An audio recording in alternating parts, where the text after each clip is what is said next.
Hello, great people. So today is the long-awaited Tuwon Shinkafa recipe, and Tuwon Shinkafa is basically a swallow made of rice. So let's see the type of rice to use. So to make Tuwon Shinkafa, this is the kind of grain of rice you need. It is short grain. Well, it can be long grain, but it has to be not parboiled.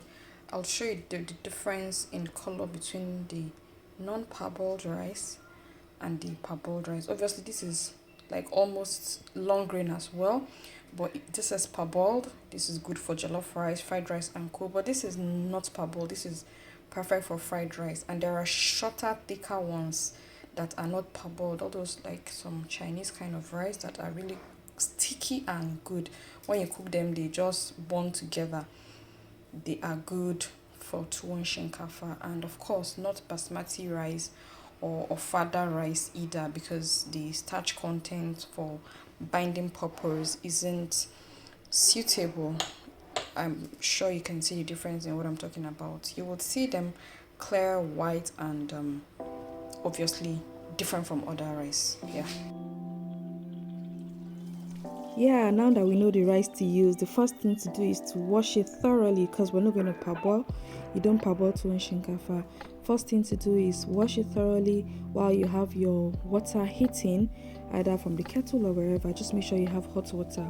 And then once you've washed it, you turn it into your pot and pour your hot water in it, or pour it in the hot boiling water, whichever way that makes you happy.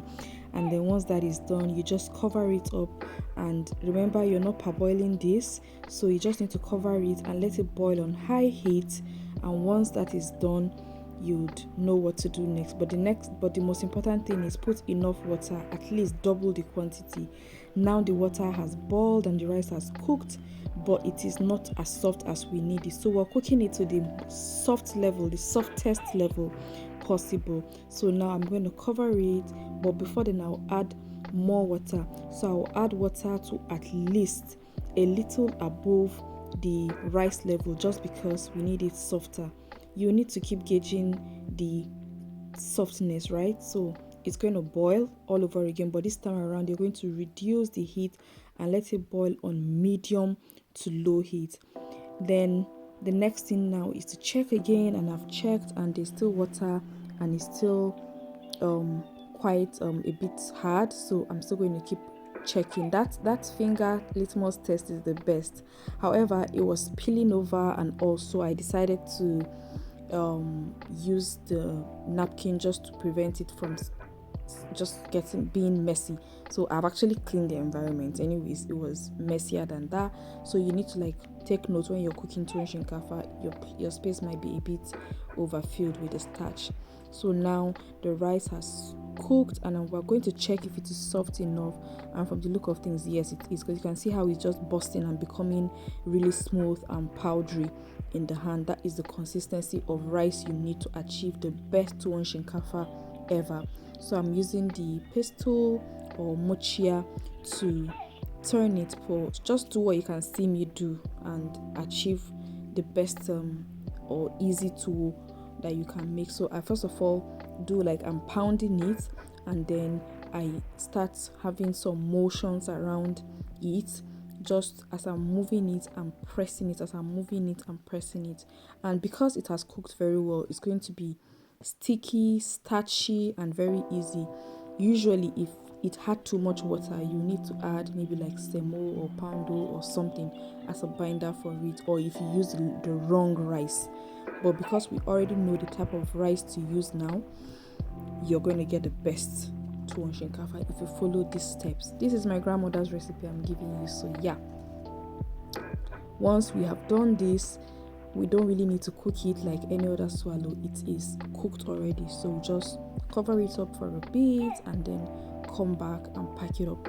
So I'm just packing it into cling film and folding it properly, because I'm not ready to eat it now, and I want to save it for a bit or for some days, because we're going to be eating it gently.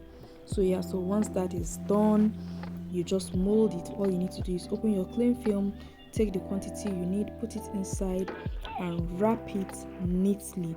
Just wrap it neatly, and then just keep it on one side.